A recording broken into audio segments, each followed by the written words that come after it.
welcome to the heart of Kuala Lumpur, Jalan Tun H.S. once a vibrant hub of culture, commerce and community. This historic street now faces the quiet erosion of its identity. Yet, through global inspiration and local effort, this space holds the potential to be reborn, not just as a street, but as a cultural landmark. In this research, we explore how Jalan Tun H.S. can evolve into a thriving, inclusive and culturally significant urban space. We will compare it with three world-renowned retail environments, which is Galleria Vittorio Emanuele II in Milan, Stephansplatz in Vienna, and Nanjing Road in Shanghai. The road was originally called High Street, then Jalan Bandar, and finally named Jalan Tun H.S. Following Tun Sir Henry Lee Hao Sheikh, who is the first finance minister of Independence Malaya in recognition of his national contribution. He is a founding member of MCA, Malaysian Chinese Association. Also, he is one of the three signatories of the Malayan Independence Agreement, alongside of Tunku Abdul Rahman and David Marshall. Move on to the background of Jalan Tun H.S. It all began in the 1860s when the area saw the arrival of early Chinese settlers, laying the foundation for what would become one of the city's most vital urban arteries. By the 1900s, the street had grown into a bustling commercial and religious hub, lined with vibrant shophouses and flanked by iconic temples like Shinzi Siya and Sri Maha Mariamman. It pulsed with daily life and spiritual rhythm. However, by the 1970s, the area faced a downturn. The rise of urban sprawl and increasing traffic congestion pulled business and people away, leading to a slow decline in its importance. In 1981, in honor of Malaya's first finance minister and independence figure, the street was renamed from High Street to Jalan Tun H.S., a tribute to national heritage. Then came the 2000s, and with it, a renewed appreciation of history.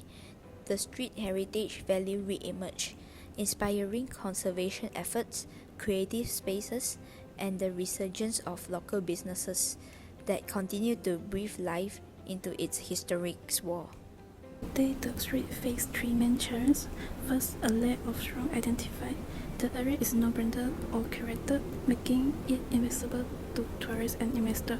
Second, poor pedestrian infrastructure, narrow walkway, minimal seating, and car dominance make the space unwelcoming. Third, underused heritage buildings. Historic structures sit in decay or function as low-rent stores with no broader purpose. Without careful intervention, Jalan Tun H.S. risks losing its essence in the shadow of urban sprawl and development pressure.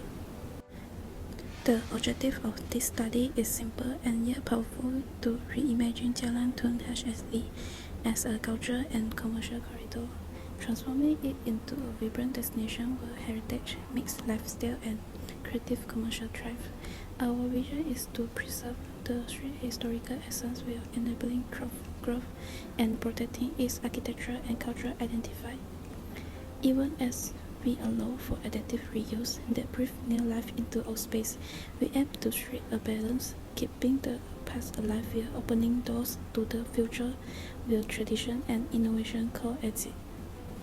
By studying both global models and local precedents, we seek to learn from successful retail streets around the world, while honoring the local context and maintaining the unique identity that makes Jalan Tun H.S. truly irreplaceable. This is not just about revitalization, it's about creating a living, breathing space. It's where history, community, and creativity come together. And for Nanjing Road, also use both global and domestic brands to elevate the street image. For Galleria Vittorio Emanuele II, luxury brands define the street's identity. To guide our transformation strategy, we propose three research questions, each grounded in global case studies. The first one is, to what extent do high price and branding contribute to the exclusivity of urban retail space? In Jalan Tun H.S, curated local brands, not luxury, could create a strong cultural commercial appeal, like cafes, artisan retail, and galleries, not just business, but brand ambassador of Malaysia identity. And for the second one is how can enhancing pedestrian infrastructure improve accessibility and reduce urban congestion. For Jalan Tun H.S, investing in shaded walkways, rest zones, consistent paving, and reduced traffic lanes can unlock its walkable soul. For example, Stephansplatz in Vienna shows the power of pedestrian-first planning. Wide, shaded walkways, sittings, and water features all encourage people to linger, not just walk past. Similarly, Nanjing Road transformed into a festival of lights and activity at night. And for the last one is how can architectural interventions improve building capacity without compromising heritage or urban identity. For Jalan Tun H.S, buildings can be retrofitted into co-working space, design studios, bookstores, or craft markets, while keeping their historical face. For example, the Galleria preserved its structure but modernized its function. And for Nanjing Road, combined facades with new interiors. Case study Galleria Vittorio Emanuele II. Galleria is more than a mall, it is a grand civic room. It blends art, retail, and architecture into an immersive, memorable experience.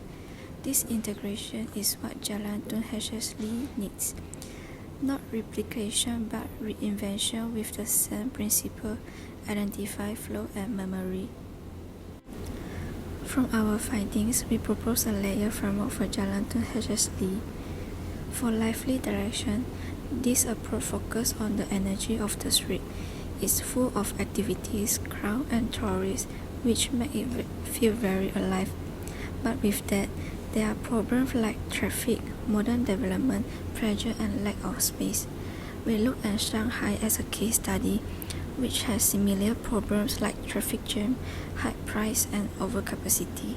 So for Jalan Tun H.S, the proposal is to create more pedestrian area, build new building to fit more people, and set price limit so local people won't be priced out. Tourist direction. This one is all about style and elegance. The rationale comes from architectural beauty, mosaic flow, and high-end shopping. It's inspired by branded goods and the shopping experience. However, it also brings issues like tourist saturation, high prices, and too much focus on branding. We use Galleria Vittorio Emanuele II in Milan as a case study, a place known for its luxury but also its public appeal. So our proposal here is to find a balance between culture and luxury. We can do this by preserving heritage, creating inclusive public space, and involving local designers. For vintage direction, this theme takes us back to the ancient and heritage side of the street. It celebrates multiculturalism, history, and pedestrian life. But vintage areas often face congestion and the risk that local culture or small business may be pushed out. We studied Stephansplatz in Vienna, which faced similar challenges. So the idea of Jalan Tun H.S is to renovate buildings but still keep their historical charm, and also improve wayfinding and pedestrian flow to better connect heritage landmarks. For the community, this means higher engagement and stronger cultural pride, reconnecting local with their heritage. In terms of tourism, we aim to create a more memorable visitor experience, bringing greater visibility to this historic street. Economically, this strategy will help strengthen local business and build a more vibrant creative economy. Finally, for urban value, it supports sustainable heritage development and placemaking, ensuring Jalan Tun H.S continues to thrive for future generations. Jalan Tun H.S is not just a road, it is a story of people, trade, fate, migration, and memory. With the right vision and commitment, it can become Kuala Lumpur's own cultural corridor, echoing the success of Milan, Vienna, and Shanghai. but in a voice that is uniquely Malaysian. Let us not forget the power of space to shape identity. Urban transformation is not just physical, it is emotional, symbolic, and shared. Thank you for joining us on this journey. May it inspire more streets to rediscover their soul.